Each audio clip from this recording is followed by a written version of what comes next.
show to them na hindi siya malapit ay itong kanyang mga public pronouncements na kunwari galit siya sa New People's Army. But in reality, he was one among the mayors who supported the New People's Army in Davao. No? At it was covered by media na ngayon sinasabi niya na huwag kayo magkolekta ng revolutionary taxes. At in reality, siya ay nagbibigay ng milyon-milyon sa Davao. At sabi niya, tama lamang yun at magbayad kayo dahil yan talaga ang realidad ng buhay. No? So ngayon na siya na yung presidente, nakita niya na kailangang ipakita sa sundalo dahil binibigyan niya ito ng extraordinary attention upang hawak niya ito, instrumento na ito, upang matakot ang taong bayan. Dahil yung mga instrumento niya ng pananakot, itong paghawak niya sa military, war on drugs na kung meron kang nakikitang patayan sa lansangan, he is empowering the security sector at the detriment of the civilian sector. So, ngayon, dahil nakita niya na yung mga dating sumusuporta sa kanya sa makakaliwang grupo ay nag-iingay na at nagpoprotesta at handang makipag-alyado sa kahit kaninong grupo, tila bang natakot si President Duterte at tinapunan ng resumption of peace talk para masawata na naman ang koalisyon na balak nitong mga kaliwa sa ibang mga grupong nagprotesta sa gobyerno. So sa tingin ko yun ang aking nakikita. Ang sa akin naman, dapat makatutuhanan ang peace talk kasi hindi yan deklarasyon lamang. Yun ay napupundar sa pagtitiwala sa isa't isa. If there are so much rhetorics before the public, sino pang magtitiwala sa isa't isa? Ang dahilan naman ng presidente, Congressman, kung bakit bigla niyang pinutol yung peace talks ay because despite the ongoing peace talks previously ay may mga operasyon ng NPA laban sa militar, ambush dito, pag-atake sa mga military installations. In fact, there was a news na yung presidential convoy inambush ng NPA, so that prompted the president to halt the peace talk. So, tama ka, yung sincerity ng bawat isa, kailangan ipakita na ngayon. Pero intindihin ho natin na ilang dekada na ang hindi pagtitiwala sa isa't isa. Kailangan i-build up yan. Hindi yan overnight na pag sinabi mong gawin mo ito, gagawin nila lahat. Pumapasok ko sila sa lamesa ng usaping pangkapayapaan na merong pagdududa sa isa't isa. So hindi ya talaga maiiwasan yung mga encounters na yan at saka mga ambush na yan. So sa tingin ko, kailangan i-build up yung pagtitiwala na yan. So hindi maiwasan yung mga encounters na yan. So tingin ko kailangan ng mas maliwanag na communication kasi nga ang pag-aatake minsan ay nagiging leverage. If you will not pursue or speed up the process, manggugulo kami. Kaya nga sila rebelde na in the first place. No? So may mga ganong dynamics, no? So dapat tingnan natin yan dahil kung talagang seryoso tayo, talagang very painful yan, very painful ang proseso. Opo. Pero kung on and off yan, instead na lalong titibay yung tiwala, ibabalik tayo sa zero. Ako, nakikita ko doon yung tiwala ay dandahan nawawala. Oo. Pero kayo po, Congressman, kumbinsido kayo na mas makabubuti na magkaroon po ng kapayapaan na sa pagitan ng mga nagre-rebelde at of course ng gobyerno?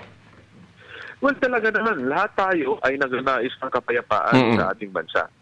So, once and for all, tayo lang naman kapwa Pilipino ang nag-aaway-away. At ang pinakaugat ng isa sa lalaban ng grupong komunista, itong paghihimasok ng ibang bansa, yung imperialismo ng United States of America. No?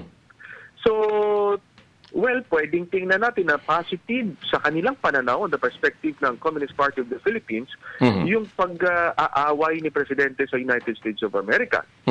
However, yung pagyakap naman ni President Duterte sa China ay nagpalit lamang siya ng master. No? Ay nakikita na rin natin ang imperialistic tendency ng China at tila bang niyayakap na ni President Duterte ang China at the expense of our rights sa West Philippine Sea. So, hindi matatapos ang issue ng taong bayan dahil lumalaro ang presidente sa kinagagalitan niyang oligarkiya. Pero sa likod niya, talagang oligarkiya din naman ang gumagana. Like example sa mining. Nagsasabi ang presidente na galit siya. Pero hindi naman totoo yan. Nakapalibot sa kanya, puro naman oligarkiya. Ayun. So, yung pangako ng pagbabago, kailangan talaga mag-transcend, makita ng taong bayan. Well, kasi marami ho ang nagsasabing pagbabago. Ang tunay na pagbabago, tingin ko sa taong bayan, ay yung naramdaman ho nila. Hindi lamang yung naririnig, at kabaligtaran yung nakikita nila sa ground. Pag sinabi niyang tatapusin ko yung droga at kriminalidad sa 3 at hanggang 6 na buwan, at kung hindi yan nakikita ng taong bayan, ibig sabihin, niluloko mo kami o binobola mo kami. Yung bigas na gagawin kong 15 pesos per kilo, at ang mga kartel ay bubuwagin ko sa 3 araw lamang, ibaligtad yung nangyayari ngayon. No? Ay sabi niya, hindi na tayo mag-aangkat because we are now rice self-sufficient. Baligtad ho, lalong tumaas ang presyo ng bigas, nawala na tayo ng stock, mag-i-import ho tayo. So kung yun ang naririnig mo sa presidente at iba yung ang nangyayari sa katunayan, ay talagang maliwanag na pang-eleksyon lamang ang ginawa ng presidente. Alright, lipat tayo, Congressman, ng ibang issue. Malapit na po ang April 26, yung Boracay closure. Maraming nagsabi na okay daw para ma-rehab ang isla, pero may mga nagsabi naman na pwede namang ayusin niya ng walang closure. Ano po ang pananaw naman sa panig po ninyo? Well, tayong lahat din gusto natin maayos ang Boracay. Pero ang nangyayari kasi sa galaw ng administrasyon ay nakakaduda, no? Kaya unang-una, nagsimula na silang manungkulan noong 2016. Kung nakita na nila yung problema niya, just like war on drugs, dapat nagkaroon muna sila ng development plan or rehabilitation plan. At alam ho nilang malaki ang epekto niyan sa ating turismo at saka mga manggagawa na nagtatrabaho doon sa Boracay. So meron na dapat silang plano dyan. In fact, narinig ko nga sila sa balita isasara na nila yung Boracay na wala pa silang rehabilitation plan. Hello? Congressman? Hello? Hello? Wala. Naputol. Si Errol Dacame, ang Kamaong Asero. Tawagan natin ulit si Congressman Gary Alejano at... Hello? Oh, yan. Welcome back, Congressman. Opo. You're speaking about the supposed rehabilitation plan prior to the crisis today. Yes. So, ang aking nakikita sana dito, nagkaroon sila ng rehabilitation plan at dapat ang pag-implement nito ay by phases. No? Pwede naman simulan mo sa dulo hanggang maubos mo yung buong Boracay, hindi yung isasara mo ang buong Boracay. Kasi sa tingin ko naman, hindi naman one time, big time ang pag-aayos. No? At nababalitaan natin, yung maliliit ay mabilis na pinapalayas doon sa kanilang mga natirikang lupain. Pero yung mga established subdivision at mga resorts ay hindi naman ho napapaalis. So lumalabas ngayon na pinapaalis lamang mga maliliit upang makapasok at manatili yung mga malalaki. No? Kasi ang issue dito yung kakulangan ng sewerage system. No? So yun muna, hindi mo naman kailangan isara ang buong Boracay kung gano'n, no? Pwede mong i-reduce yung mga turistang pupunta doon, but ang importante ay as much as possible ay hindi naaantala yung usual operation ng Boracay. So ang akin naman dapat maging lessons learned yan kahit sa ibang mga resorts. Ang tingnan ho natin yung carrying capacity ng resort. At dapat strictong i-implement yan. Napakahina po tayo sa Pilipinas mag-implement ng batas. No? Napakahina po natin yan. Ang galing natin magplano, ang galing magsalita, pero pag-implement po ay kulang na kulang. Ayan. The fact na merong permits na binigay doon sa mga nag-construct, dapat may managot talaga kasama ang environment and natural resources. No? Kasi kung wala, at tumahimik at tatapos na at meron nang biglang tinayo na casino dyan, ibig sabihin yun ay kiniklear lamang ng Duterte administration ng Boracay para sa mga kaibigan niyang Chinese. Pero tinatanggi ngayong araw na ito, Congressman, ni Presidente, na walang magtatayo ng casino dyan sa isla, bagkus ay gagawin niya raw land reform yung Boracay, Congressman. Ang gusto lamang ng Presidente, yung mga bagay na gustong marinig ng taong bayan. Pero yan matagal ang gagawin niya. No? So titingnan ho natin pagkatapos po ng closure at kung walang kasinong itatayo dyan. Kung walang itatayo, mas mabuti. No? Kaya nga dapat natin bantayan yan. Pero yung issue na gawing land reform, sa tingin ko po mawawala ang tourism business sa Boracay if you convert the whole island Caribbean area. So, tingin ko hindi wise na policy direction yan. Oh, yan. Alright. Isa kang congressman, Sir Gary, at nais ko lang maarok ang iyong pananaw dito sa utos na ng Pangulo. Ito ibang issue na. Yung impeachment proceedings kay Chief Justice Sereno na lumantad na po ngayon ng Presidente at diniklara niya ang kanyang sarili na talagang kaaway ni Chief Justice Sereno at inutusan po ang inyong House Speaker na madaliin ang impeachment proceedings. How do you feel about that as a congressman? Well, talagang nakakalungkot yan, pero hindi ako nagugulat because right from the start, sila naman talagang may gustong ma-impeach si Chief Justice Sereno. Hindi naman gagalaw ang House of Representatives na walang kumpas ang Malacanang.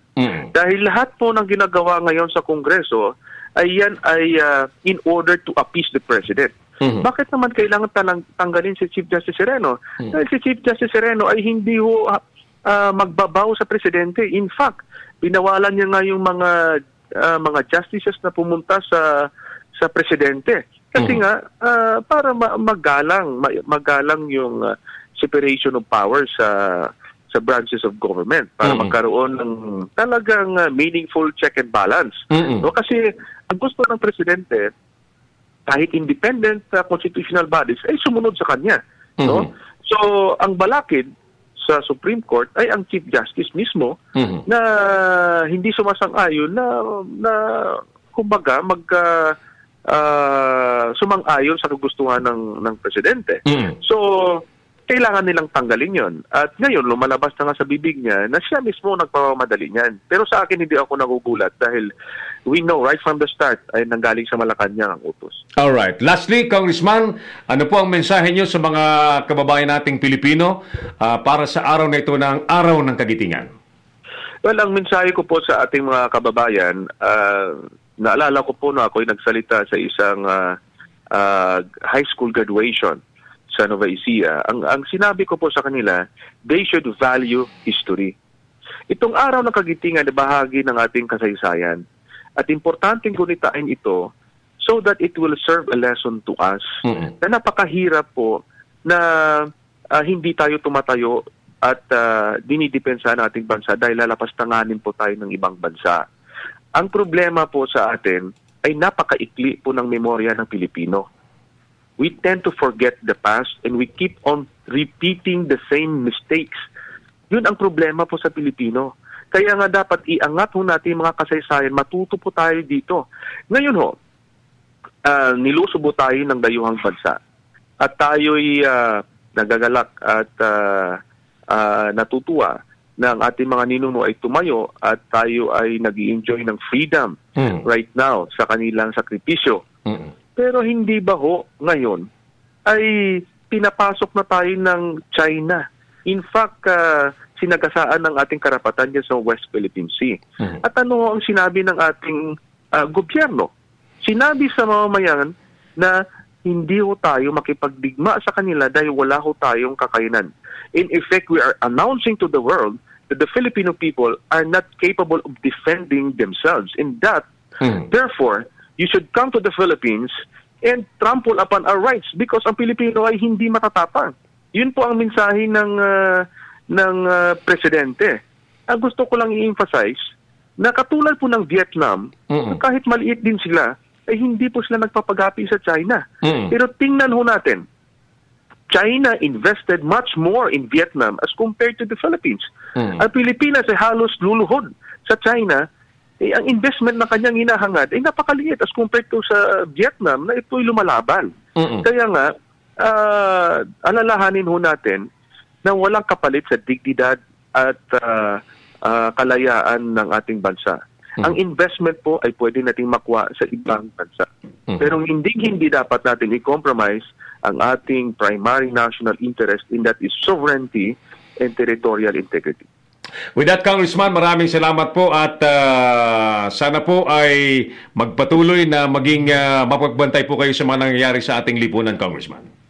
Maraming salamat, Errol, and good evening. God bless. God bless.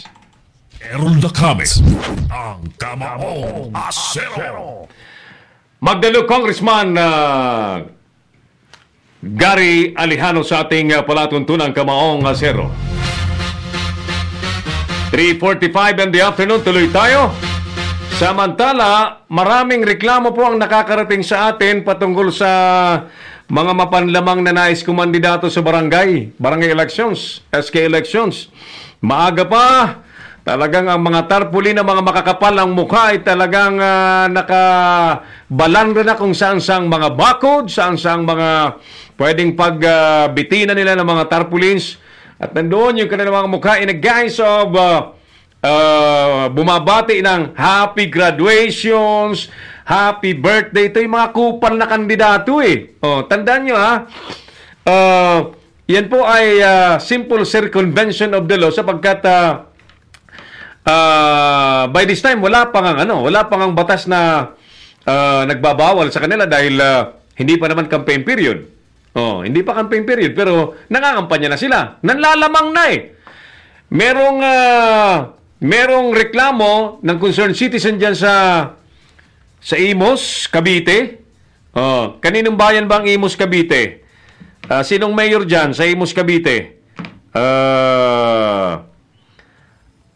Sinusumbong sa atin ang kaliwat kanan ng mga tarpuli ng mga mga nagnanais kumandidato sa barangay elections. Teka, hinahanap ko lang. Saglit yung mukha ko sa camera. Asan yun? Ito. Yan. Saan na ba yun? In fact, may mga pictures na ipinadala sa atin. Nahanap ko lang eh. Dahil gusto ko ipakita ito sa ating mga kababayan para Imus, Cavite ha. Sino ba ang dyan? Sino ba ang election officer sa Imus, Cavite? Maraming mapanlamang talaga eh. At yung mga may perang kakandidato, tuloy ang kanilang paggamit ng mga pera para manlamang sa kanilang kalaban. Nasaan na yun?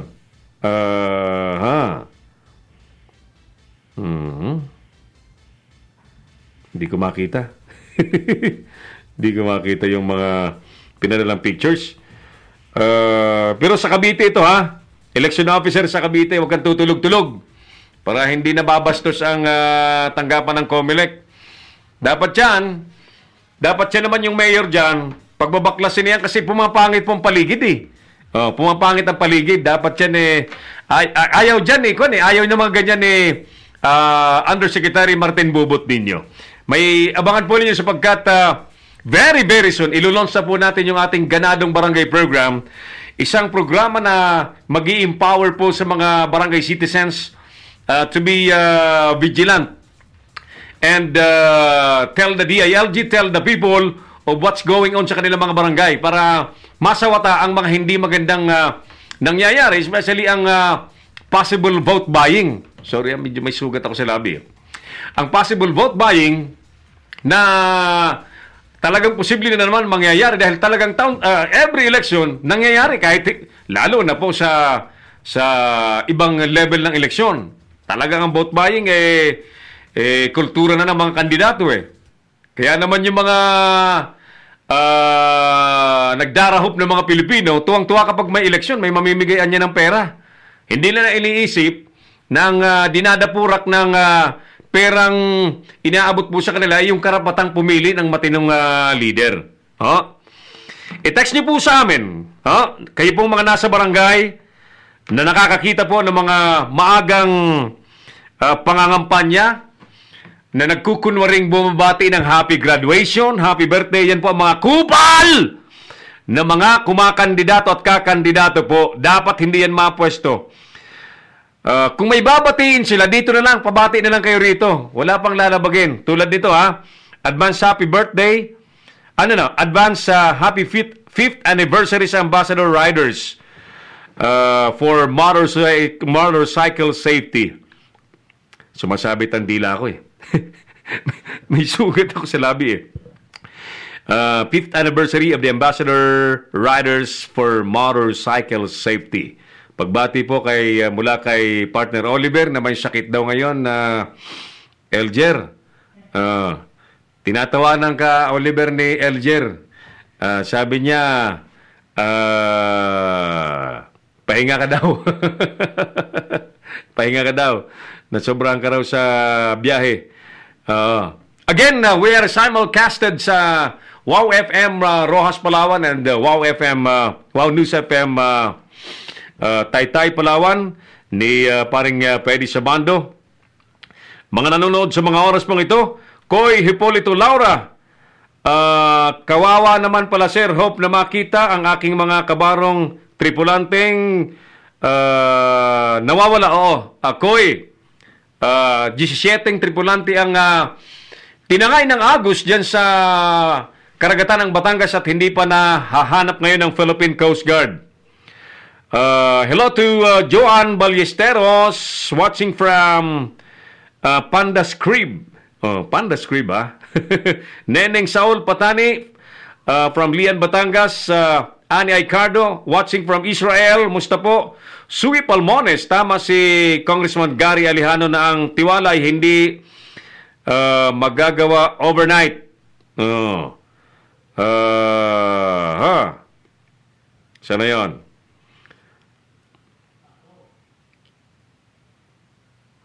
At gusto ko din ang kapayapaan ng ating bansa. Tama. Thank you, Zoe. Mary May Arguelles, suki natin. Ani Aicardo. Ayan. Magandang araw at magandang buhay sa lahat ng viewers. And God bless us all. Koy. Koy, nakita ko yung naninira sa iyo may Facebook account na sinisira si Koy Laura. Kesyo ganito, kesyo ganyan. Buti na lang kilala ko si Koy. Yan. Mabuti naman po kahit sinusubok ang ating tatag sa pagiging media. Yan. Ayan. Ganun nga eh. Dapat yan ay mahanap kung sino yan at masampahan ng kaso. Kung yung mga taong yan ay may ebidensya, dapat hindi sa Facebook yan pupunta. Hindi sa Facebook yan pupunta. Dapat yan ay magdidemanda. So, therefore, fabricated yung birada kay Koy. Oo nga, Koy, masakit ang singaw. Nagkaroon ako bigla ng singaw sa puyat namin ni Eli. Nadadamay ako kay Eli. Di ko kayang puyat ni Eli. Follow up natin, baka may report. Sige nga, Koy.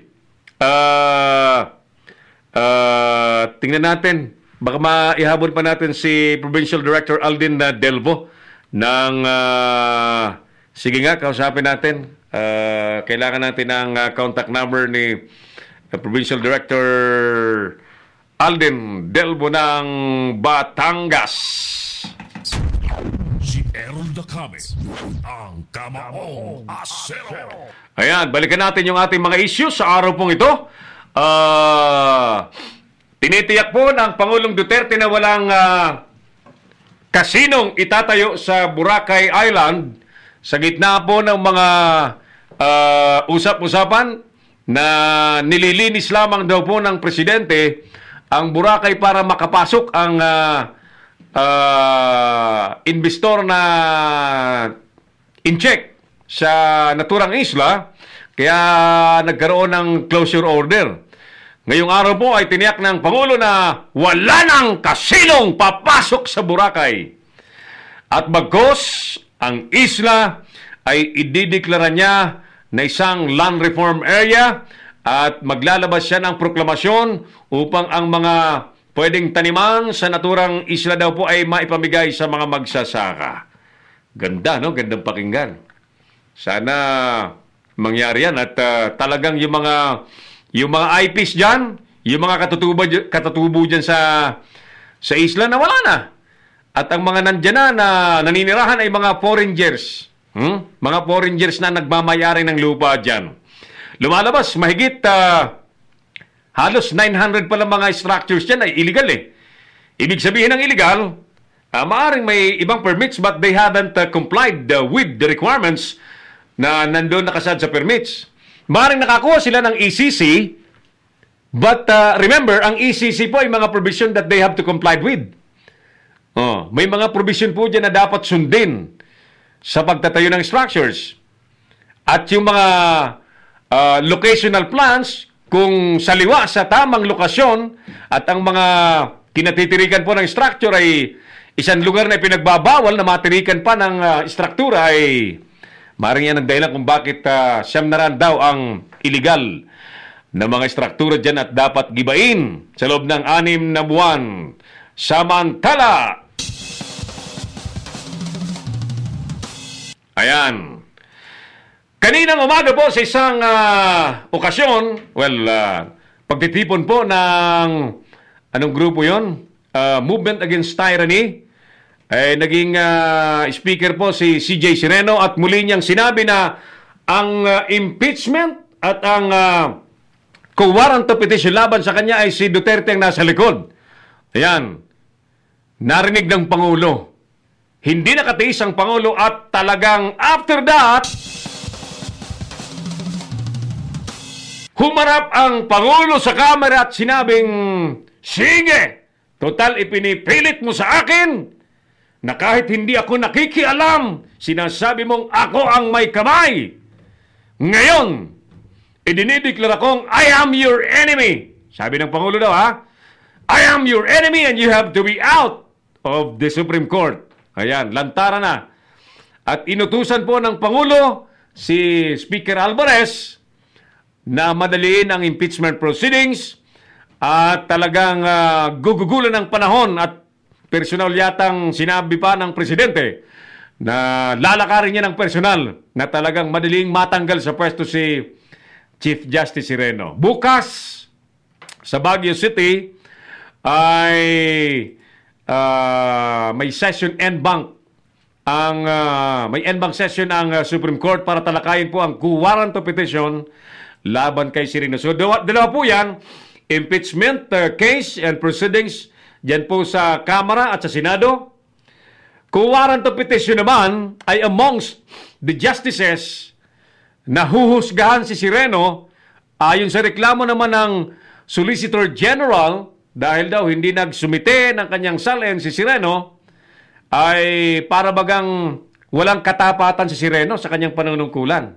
So yan po ang topic bukas sa Baguio City sa summer en banc session ng Supreme Court. Tingnan natin kung anong mangyayari, Puntan nga namin ni Eli bukas. Samantala,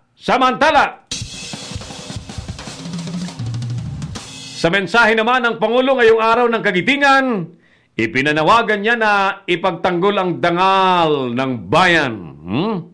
Maganda itong panawagan ng Presidente, ipagtanggol ang dangal ng bayan. Dangal ng mga Pilipino. Dahil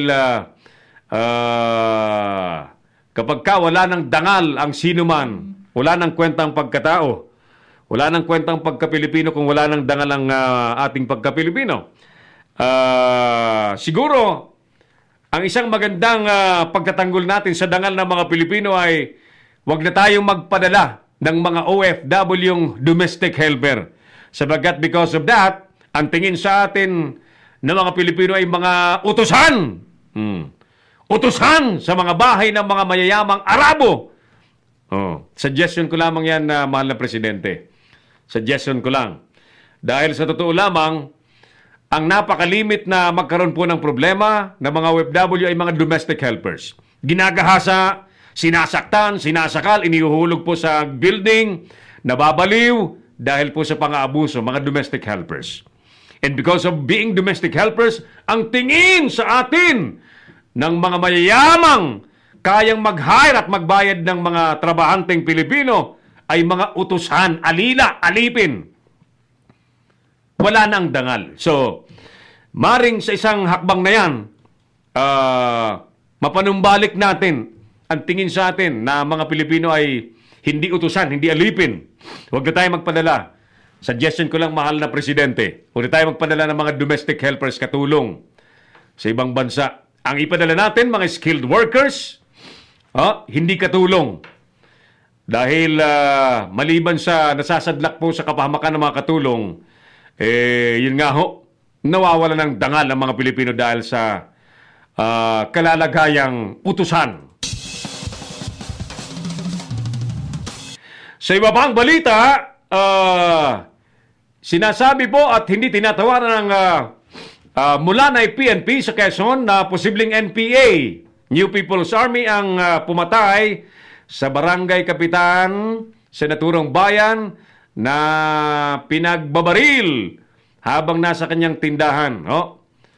Yung kapitan pa naman ay nasa kanyang pangalawang termino, nasa kanyang panunungkulan bilang kapitan at kakandidato pa sana para sa kanyang pangalawang termino ngayong darating na halalan sa May 14. Sinasabi hong may text pa bago ang pangyayari, may text pa sa cellphone ng kapitan na nanghihingi ng bala ang anak pawis daw. Pero kung ganyan ay palagay ko hindi magpapakilala eh. Baka yan ay may ibang kwan, may ibang posibleng suspect at nais iligaw ho ang nais-iligaw ang posibleng investigasyon na hahabol sa kanila. Kasi kung magti-text, trail yan na pwedeng sundan po ng mga otoridad at palagay ko'y ang isang kriminal hindi magti-text ng ganyan, lalo ng NPA. Pero bahala dyan ang Philippine National Police how they will make those culprits responsible at mapapanagot, makulong, at kung maparusahan ng pinakamabigat na parusa ay dapat maparusahan po yan. Yan. Sir Daniel Castro, good afternoon. Magandang hapon po. 4-4 joined also. Susana Monasterial, hi. Let us wait and see sa mga sinasabing yan ni Pangulong Duterte na walang itatayong kasino dyan sa Boracay. Okay, sige. Nandyan na po. Okay. Talagang whatever the President wants, the President gets. He. Kawawa naman si Sireno. Okay. Sige.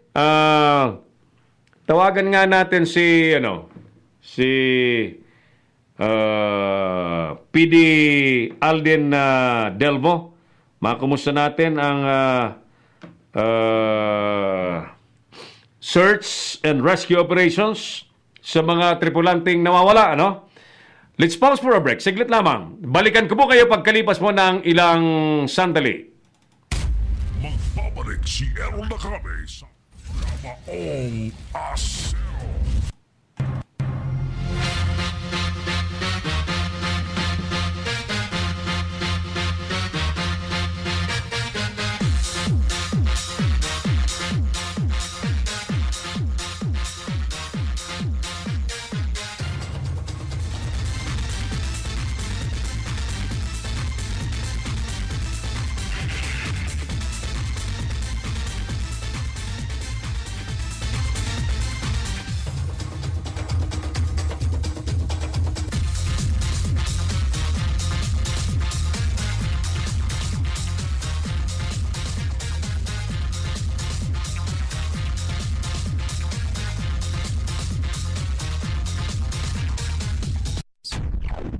Errol Dacame, ang Kamaong Asero.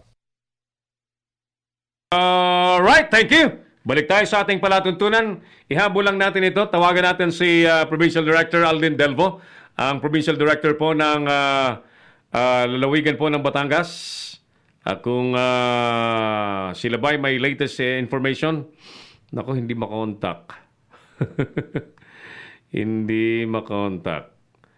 Di bale, kung hindi man natin may habol sa ating program, at least even mamaya at least may balita natin sa susunod na episode ng ating palatuntunan. Okay, tuloy tayo!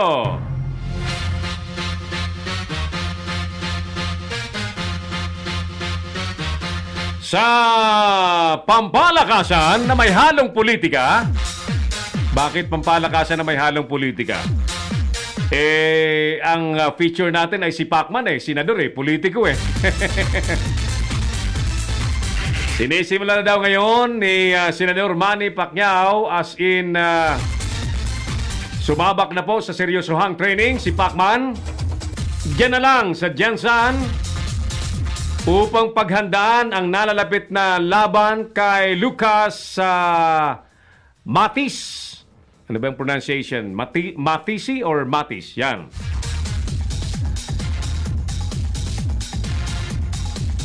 Sa darating pong Hulyo ang pakikipagbakbakan uli ni Pacman sa ring at ito'y sinimula na ng kanyang kampong paghandaan sa araw na ito. Isa lang ang isa lang tiyak dito Tiyak dito, maraming susugal na naman na makipagtayaan para sa kung sino ang mananalo. Siyempre, mga Pilipino, talagang Pacquiao yan, no? Pacquiao talaga yan. Ikaw, Eli, sino may kalabang ka na ba? may kapustahan ka na ba? Sige. Wala namang wala namang laging nananalo siyempre sa puso ng mga Pilipino. Pacquiao. Yan. So, marami namang natutulungan ng senador, sa kanyang mga pinanalunan Maraming nakikinabang. Kaya sana manalo ulit ang senador natin.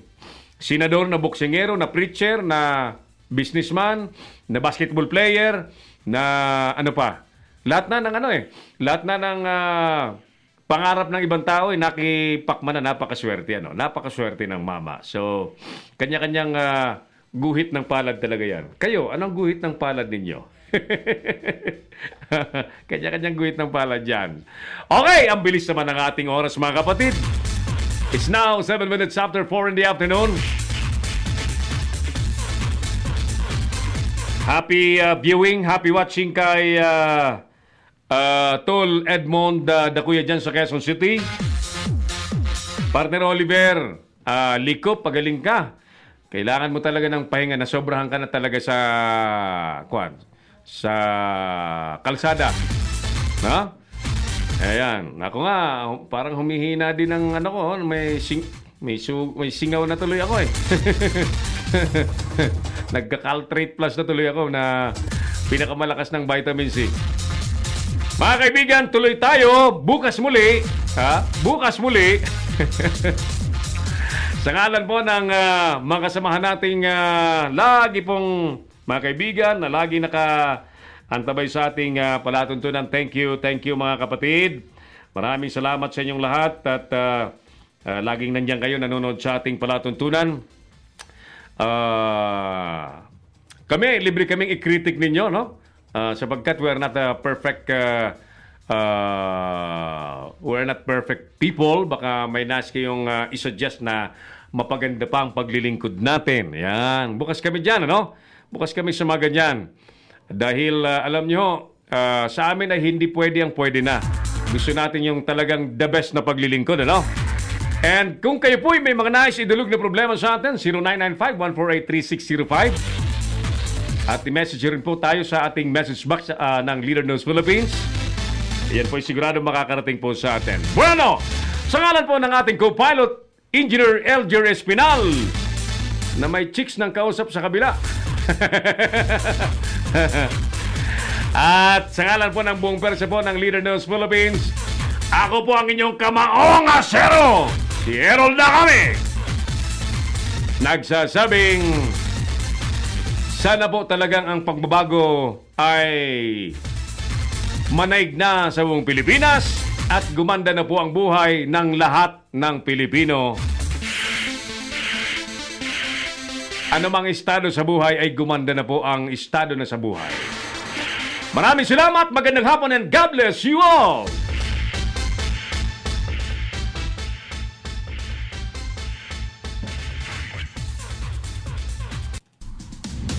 Inyong napanood ang mga patas na banat ni Errol na kami sa Kamaong Asero. Abangang muli dito sa Leader News Philippines.